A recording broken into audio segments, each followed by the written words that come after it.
Hey all, I'm Kel. I'm a content creator with a lot of different interests, and today we're going to be talking about meatballs. Yeah, we're going to be cooking today, and we'll go through the process because there's not much anything better than having that beautiful, beautiful cooked meatball the way it's supposed to be, nice and juicy and flavorful. Let's get to it. Don't forget to like, comment, follow, and share the channel.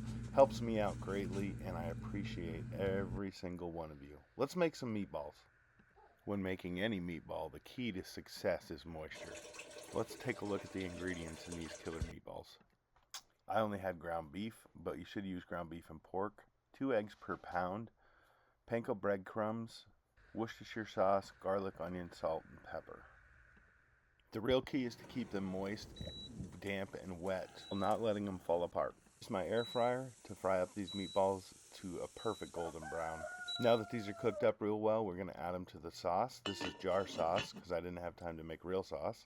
I got this jar sauce from Aldi, and all I did to it to doctor it up was add some high-end pepper. Add these carefully to the sauce, making sure we don't break any of them up. They should be firm enough to handle it by now. And just let them simmer for a while. The product I'm going to be talking about to sponsor this video today is Sarawak Black Pepper, and it is to die for. It is used by some of the finest restaurants and chefs in the world, and the stuff is worth every penny. It's not that expensive, and the flavors and aromas will blow you away and elevate your dishes to a new level.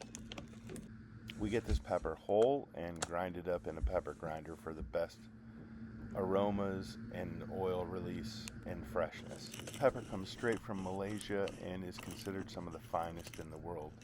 You will not be disappointed with it. You can find this pepper down below in the description of the video, and it supports us very much. We appreciate it. Check it out. It's great stuff. Disclosure, we do make a small commission if you decide to purchase some of the Sarah Spice brand pepper. Now let's get back to the recipe. We're going to simmer these meatballs that we just made in this preheated sauce for as long as you like, but you don't want them to fall apart. They should hold very well now that they're cooked. Just like to coat them very well and then just let them simmer, and the choices are limitless. I'm going to throw a few on some toasted buns with some Parmesan cheese for dinner and just make some tiny meatball subs that are out of this world. They're not even subs, they're just on hamburger buns, but they're so good. And fresh Parmesan is always the way to go. Mine's pre-grated, but it's still fresh and it's super, super good. Not that canned stuff. But you can accentuate your food with good quality ingredients. The better the flavors are going to be, the better your results are going to be, the happier you're going to be, and the food is just going to blow your mind. Second round for these meatballs is going to be some pasta and just some meat sauce with a couple meatballs for lunch today. And yeah, they're even better the second day. They're so good, so flavorful, still moist and juicy, tender, the way a meatball should be, and they're full of flavor, not just bland.